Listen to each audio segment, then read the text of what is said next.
नमस्कार, मैं doctor A के गौतम, डिपार्टमेंट ऑफ जूलॉजी, राजकीय बांगड़ा महाविद्यालय डीडवाना। जैसा कि आपको पता है, मैंने इन दिनों बीएससी फर्स्ट ईयर जूलॉजी के सेकंड पेपर और थर्ड पेपर के लिए विभिन्न व्याख्यान मालाएँ शुरू कर रखी हैं। इसी क्रम में आज बीएससी फर्स्ट ईयर जूलॉजी के थर्ड पेपर एजिंग या रुग्णता विषय के पार्ट थर्ड के टॉपिक सिस्टेमिक थ्योरी पर आपसे चर्चा करूंगा। एजिंग के विभिन्न सिद्धांत अब तक प्रकाशित किए जा चुके हैं कि किसी भी व्यक्ति में या एनिमल्स में, एम्ब्रियोनिक सेल्स के अंदर या डेवलपमेंट के अंदर, डेवलपमेंट की किसी भी अवस्था में एजिंग क्यों होती है। इसी क्रम में एक बड़ी महत्वपूर्ण थ्योरी है जिसको कहते हैं systemic theory. According to this view, इस धारणा के अनुसार changes causing aging are systemic in nature and occur in organ systems।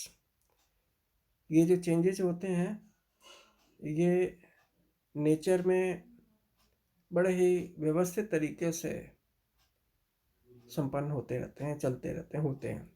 These changes are not the same as those once arising due to the cell death or loss। ये वो change नहीं है जो कि सेल डेथ या cell के विलुप्त होने से उत्पन्न होते हैं। According to this theory, all the tissues which form organs interact with each other, and thus one tissue is injured will cause defects in the dependent system।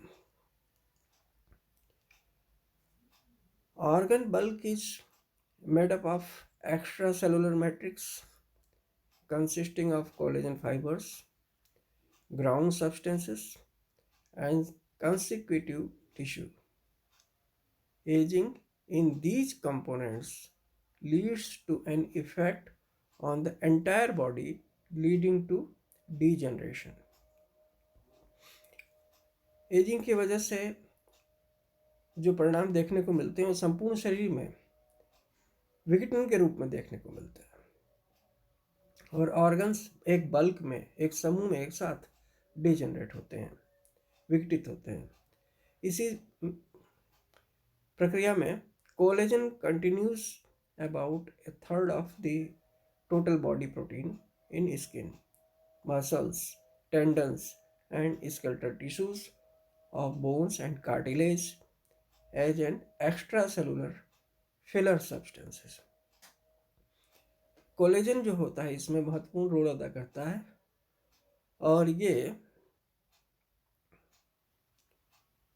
पूरे शरीर के 1/3 बॉडी का प्रोटीन जो होता है, जो कि स्किन के अंदर, मसल्स के अंदर, टेंडन्स के अंदर, स्केलेटल टिश्यूज में होता है या बोन या कार्टिलेज में होता है, एक्स्ट्रा सेलुलर फिलर सब्सटेंसेस के रूप में ये कोलेजन वहाँ पर विघटित होता है। Ageing changes in collagen arise by thermal degeneration. Ageing के अंदर क्या होता है कि कोलेजन जो होता है ये, इसके अंदर परिवर्तन होता है कोलेजन तंतुओं में, और ये जो परिवर्तन है थर्मल मतलब तापीय डीनेचुरेशन की वजह से होता है। जब ताप अधिक बढ़ जाता है तो प्रोटीन के बने होते हैं थर्मल कोलेजन फाइबर्स और ये विघटित होते हैं। Thermal denaturation of macromolecules resulting from sustained exposure to high temperature of body in warm blooded vertebrates. Insolubility of macromolecules brings about rigidity of organs, badly affecting their elasticity and contractility। इस वजह से क्या होता है कि organs बुरी तरह से प्रभावित होते हैं और उनकी प्रत्यास्थता या उनका लचीलापन समाप्त हो जाता है। This is clearly manifested in skin and blood vessels, और स्किन और ब्लड वेसल्स के अंदर ही खास तौर से देखने को मिलता है।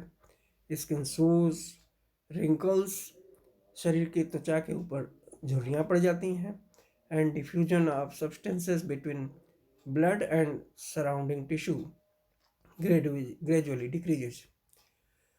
और पदार्थों का विसरण ब्लड में या ब्लड के द्वारा आसपास के ऊतकों में धीरे धीरे कम हो जाता है।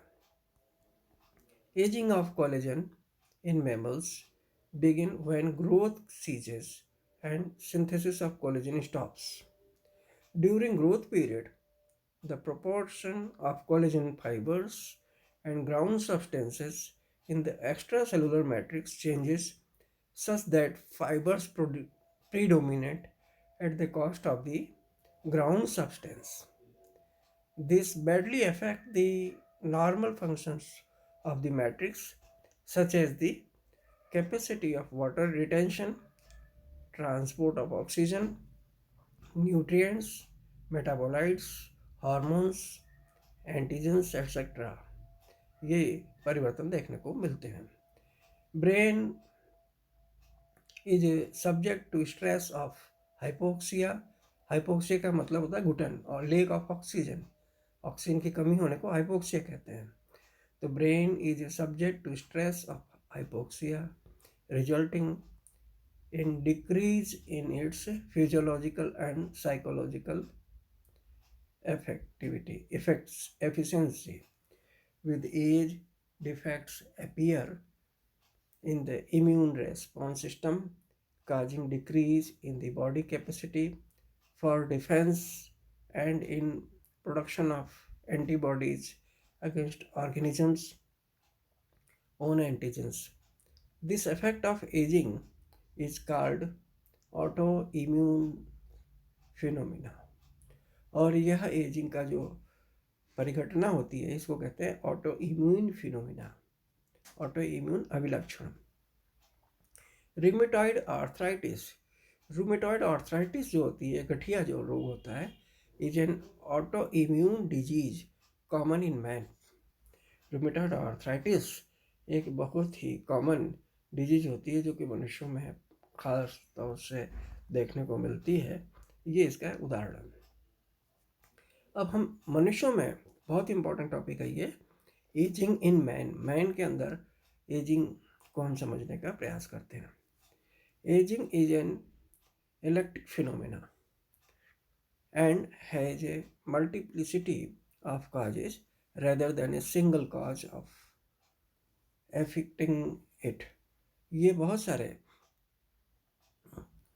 कारणों से, बहुत सारे अभिलक्षणों से परिलक्षित होती है, न कि केवल एक ही लक्षण से। A number of factors are responsible for the ageing process. बहुत सारे ऐसे कारक होते हैं जो एजिंग या रुग्णता के लिए या जीर्णता के लिए, एजिंग अर्थात जीर्णता के लिए रिस्पॉन्सिबल होते हैं। तो a number of factors are responsible for the ageing process which interact with each other through a complex network of interacting positive and negative feedback systems, जो कि नेगेटिव एवं पॉजिटिव फीडबैक सिस्टम के कारण से उनके आपस में अनोनी क्रिया की वजह से संपादित होते हैं। Changes during ageing in man may be enumerated as follow. जो मनुष्य के अंदर चेंजिंग होते हैं एजिंग की वजह से वो इस प्रकार से हैं। पहला, चेंजेस इन फिजिकल अपीयरेंस। उस मनुष्य कैसा दिखता है, उसके फिजिकल अपीयरेंस, उसके शक्ल सूरत में परिवर्तन होता है। Like skin becomes wrinkled and less elastic. त्वचा जो होती है वो उसके ग्लो कम हो जाता है, त्वचा का ऊपर झुर्रियाँ पड़ जाती हैं और वो कम प्रत्यास्थ हो जाती हैं। प्रोड्यूसिंग ए टिपिकल ओल्ड मैन लुक, और एक बूढ़े आदमी जैसा दिखने लग जाती है। सबसे पहला लक्षण है। दूसरा, changes in physiological abilities such as lowered energy reserves, decrease in perceptual activity, loss of defence mechanism. तो ये जो प्रतिरक्षा तंत्र होता है शरीर का वो कमज़ोर हो जाता है, ऊर्जा उसकी वासित हो जाती है, जल्दी थक जाता है, ये सारे लक्षण इसके अंदर देखने को मिलते हैं। Decline in mental abilities leading to physiological ageing. मानसिक योग्यता या मानसिक सक्षमता, मानसिक विकार उत्पन्न हो जाते हैं व्यक्ति के अंदर, उसकी मानसिक योग्यता में कमी आ जाती है, जैसे loss of memory, Parkinson's disease, ये सारी जो हैं एजिंग रिलेटेड सिम्टम्स हैं और डिजीजेज होती हैं। जनरल, अगला point fourth, general atrophy of body organs leading to greater infirmities like decline in muscular strength and coordination between activities, bone susceptibility to EG fractures, loss in flexibility of joints etc. संधियाँ जो होती हैं, जोड़ जो होते हैं, उनकी flexibility, उनकी लचकता कमज़ोर हो जाती है, बोन्स जो होती हैं वो ब्रिटल हो जाती हैं, बहुत इजीली वो फ्रैक्चर हो जाती हैं, टूट जाती हैं। ये सारे करैक्टर देखने को मिलते हैं। पेशियों की ताकत कम हो जाती है, ये खास लक्षण देखने को मिलते हैं। डिप्रेशन हो जाता है शुरू, मानसिक अवसाद की स्थिति आ जाती है, गुस्सा जल्दी आता है, फियर, भय की बात देखने को मिलती है, एंजाइटी देखने को मिलती है, एंड अपीयरेंस और इमोशनल स्ट्रेस, और उन भावनात्मक परिवर्तन देखने को मिलते हैं which affects man mind and behaviour. और ये सारी चीज़ें मनुष्य के अंदर उसके व्यवहार और सिर में या मस्तिष्क में देखने वाले, मस्तिष्क के साथ होने वाले बिहेवियर में परिलक्षित होती हैं, उनमें परिवर्तन हो जाता है। फॉल्टी न्यूट्रिशन, पोषण उसका कमज़ोर हो जाता है। Exposure of stress, infections, toxins, radiation etcetera can hasten again ageing in man. और ये जो टॉक्सिन्स होते हैं, रेडिएशन होते हैं, विकिरण है, तनाव है, ये सब चीज़ें उसमें देखने को मिलती हैं। ये घटनाएं जल्दी होती हैं मनुष्य के अंदर। Some people age slowly than others, और कुछ लोग तो ऐसे होते हैं जिनकी की उम्र जल्दी जल्दी बढ़ती हुई दिखती है। एजिंग में भी रिटार्डेड आल्सो, और एजिंग की वजह से व्यक्ति विकटित हो जाता है, कुंठित हो जाता है, गलने लग जाता है। There is a hope for a breakthrough in the research on the molecular basis for ageing. इसलिए मॉलिक्यूलर बेसिस पर एजिंग के बारे में अध्ययन की आवश्यकता है। Ending man much retired ageing and enabling him to live for more years।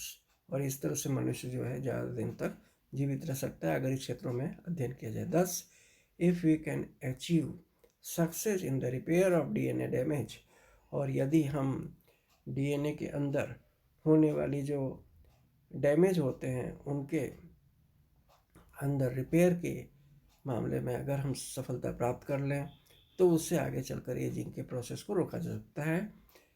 Ageing will be slow down and life prolonged, और एजिंग की घटना को धीमी किया जा सकता है, और जीवन परास जो होता है, जीवन अवधि जो होती है वो लंबित की जा सकती है, उम्र बढ़ाई जा सकती है व्यक्ति की। अब हम बात करते हैं ageing and growth. After the formation of all or most of the organ rudiments in an embryo, the morphological plan of animals is almost completed. But at this stage, these organ rudiments are not capable of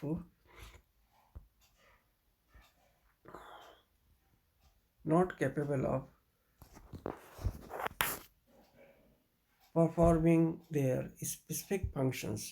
Thus, the individuals cannot lead an independent life at this stage. These organ rudiments are not so large, and the animals as a whole is likewise far from the adult size. All the developmental process so far may be grouped together and termed as pre-functional stages of development. The development process involved to change the pre-functional state to the functional state are growth and differentiation. Differentiation of most of the cells to form certain functional organ systems stop growth. Thus, there appear to be an inverse relationship between the degree of differentiation and the rate of growth. Cells already differentiated in the very beginning do not grow or divide. The inverse relationship between growth and differentiation can also be shown under experimental conditions.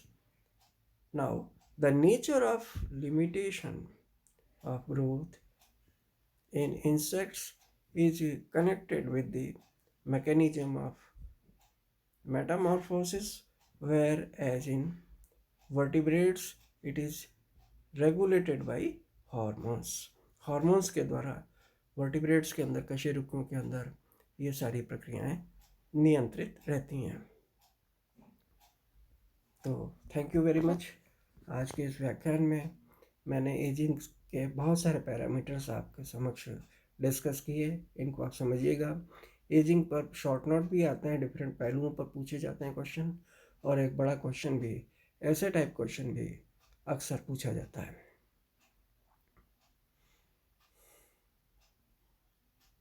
और इसके आगे ageing का ये part 3 था. Ageing का part 4 अगले व्याख्यान में मैं आपसे डिस्कस करूँगा. तो यह क्रमशः यह व्याख्यानमाला अभी एजिंग पार्ट 5 तक जारी रहेगी. Thank you very much.